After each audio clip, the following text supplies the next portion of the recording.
வணக்கம். நீங்க எப்பவாச்சும் வானத்தை பார்த்து அந்த நட்சத்திரங்கள் எல்லாம் ஏன் அப்படி மின்னுது, இல்லனா ஒரு சின்ன விதை எப்படி ஒரு பெரிய மரமா வளருதுன்னு யோசிச்சிருக்கீங்களா? இந்த மாதிரி கேள்விகளுக்கெல்லாம் பதில் சொல்றது தான் அறிவியல்.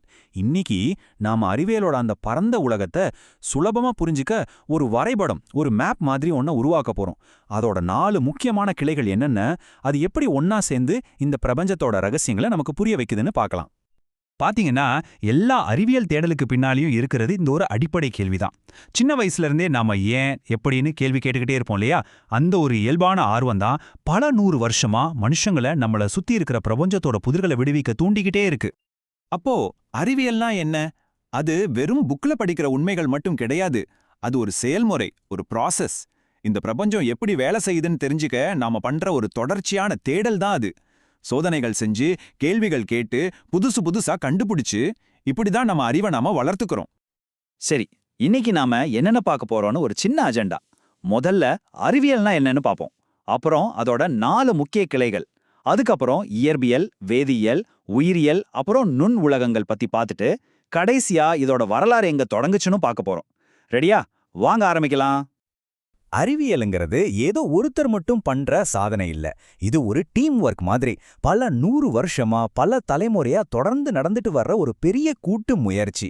ஐசக் நியூட்டன் அழகா சொல்லுவாரு, நான் ராட்சசர்களின் தோள்களில் நின்றாதால்தான் தொலைதூரம் பார்த்தேன்னு.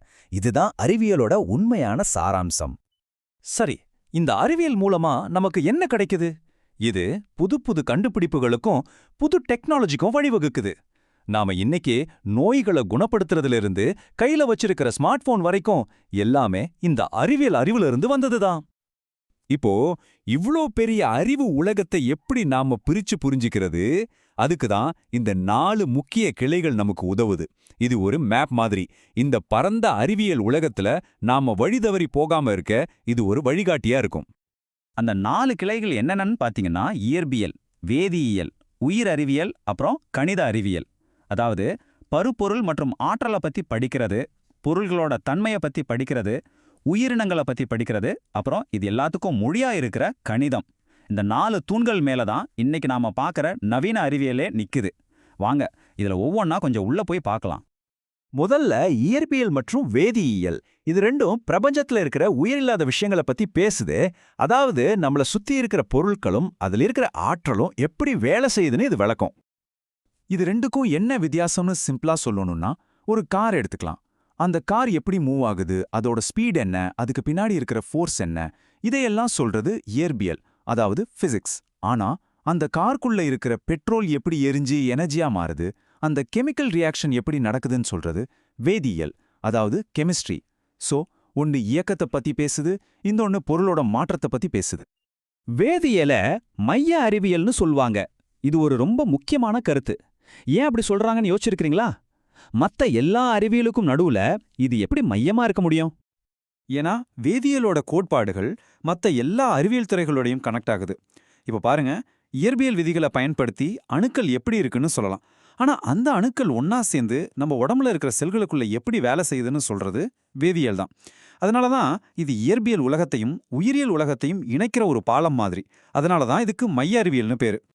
சரி, உயிர் இல்லாத உலகத்தை விட்டுட்டு இப்ப உயிர் இருக்கிற உலகத்துக்குள்ள போலாம். அதாவது உயிரியல் மற்றும் கணிதம். இங்க நம்ம உயிரினங்களோட ரகசியங்களையும் அப்புறம் இந்த எல்லா அறிவியலையும் ஒன்னா சேர்க்கிற லாஜிக், அதாவது தர்க்கம் பத்தியும் பார்க்க போறோம். உயிர் அறிவியல், அதாவது லைஃப் சயின்ஸ்னா என்ன? சிம்பிளா சொன்னா உயிரினங்களை பத்தின படிப்பு. கண்ணுக்கே தெரியாத ஒரு சின்ன பாக்டீரியாவில இருந்து கடல்ல இருக்கிற மிகப்பெரிய நீல திமிங்கலம் வரைக்கும் எல்லா உயிரினங்களும் இதுக்குள்ள அடங்கும். அதுங்க எப்படி வாழுது, எப்படி ஒன்னோட ஒன்னு தொடர்பு கொள்ளுது, அதோட சுற்றுப்புறத்தோட எப்படி இருக்கு, இதையெல்லாம் படிக்கிறது தான் உயிர் அறிவியல். உதாரணத்துக்கு விலங்கியல், அதாவது விலங்குகளை பத்தின படிப்பு. தாவரவியல், அதாவது செடி கொடிகளை பத்தின படிப்பு. இதெல்லாம் ஏதோ சும்மா படிக்கிற விஷயம் இல்ல. இந்த ஆய்வுகள் இல்லாம இன்னைக்கு நம்ம விவசாயம் கிடையாது, மருத்துவம் கிடையாது, ஏன் நம்ம உணவு பாதுகாப்பே சாத்தியமில்ல. நம்ம வாழ்க்கையில இதோட தாக்கம் ரொம்ப ரொம்ப அதிகம். அடுத்து கணித அறிவியல். நிறைய பேருக்கு கணிதம்னாலே கொஞ்சம் பயம் இருக்கும். ஆனா அதை ஒரு சப்ஜெக்டா மட்டும் பார்க்காதீங்க. கணிதம்ங்கிறது அறிவியலோட மொழி. இந்த பிரபஞ்சத்துல இருக்கிற விதிகளை நாம நம்பர்ஸ் வச்சும் ஈக்குவேஷன்ஸ் வச்சும் சொல்றதுக்கு இந்த மொழிதான் நமக்கு உதவுது. உண்மையில கணிதம் இல்லாம இன்னைக்கு நாம பார்க்குற நவீன தொழில்நுட்பம் சாத்தியமே இல்ல. ஏன் இயற்பியலை கூட நாம சரியா புரிஞ்சுக்க முடியாது. நாம யூஸ் பண்ற கம்ப்யூட்டர், ராக்கெட் சயின்ஸ், விண்வெளி பயணம் இது எல்லாமே கணிதத்தோட அடித்தளத்துல கட்டப்பட்டது தான். ஒருவேளை கணிதம் இல்லைன்னா இந்த முன்னேற்றங்கள் எதுவுமே நடந்திருக்காது. சோ நம்ம ஞாபகம் வச்சுக்க வேண்டிய முக்கியமான விஷயம் என்னன்னா, இந்த 4 கிளைகளும் தனித்தனி தீவுகள் மாதிரி கிடையாது. அதுங்க ஒன்னோட ஒன்னு நல்லா பின்னி பிணைஞ்சிருக்கு. உதாரணத்துக்கு கணித இயற்பியல்னு ஒரு துறை இருக்கு. இங்கதான் கணிதமும் இயற்பியலும் ஒன்னா சேருது. இது ஒரு சூப்பரான எடுத்துக்காட்டு. சரி, நாம இப்ப பார்க்குற இந்த அறிவியல் எல்லாம் நேத்து வந்ததில்ல. இதோட வேர்கள் ஆயிரக்கணக்கான வருஷங்களுக்கு முன்னாடியே மனுஷ நாகரிகம் தொடங்கின காலத்திலே இருக்கு. வாங்க ஒரு சின்ன டைம் டிராவல் பண்ணி அந்த வேர்களை பார்த்துட்டு வரலாம். இந்த டைம் லைனை பாருங்க, எவ்வளோ ஆச்சரியமா இருக்கு. சுமார் 3600 வருஷத்துக்கு முன்னாடியே எகிப்தியர்கள் பையோட மதிப்பை, அதாவது 22/7ன்னு கண்டுபிடிச்சிட்டாங்க.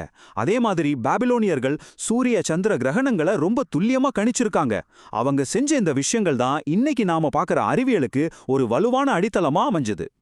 ஸோ கணிதத்திலையும் வானியல்லையும் அவங்க செஞ்ச இந்த சாதனைகள் தான் நம்ம அறிவை ஒரு சிஸ்டமேட்டிக்கா தேடுறதுக்கு ஒரு ஃபவுண்டேஷனா இருந்துச்சு. அவங்களோட அந்த ஆர்வமும் உற்று நோக்கம் திறனும் இல்லாம இருந்திருந்தா நாம இன்னைக்கு இந்த இடத்துல இருந்திருப்போமாங்கிறது சந்தேகம்தான். சரி, இப்போ நம்மளோட முக்கிய விஷயத்துக்கு திரும்ப வருவோம். அந்த 4 நம்மளோட அறிவியல் புரிதலை ஒழுங்குபடுத்துற அந்த 4 அடிப்படை கிளைகள்.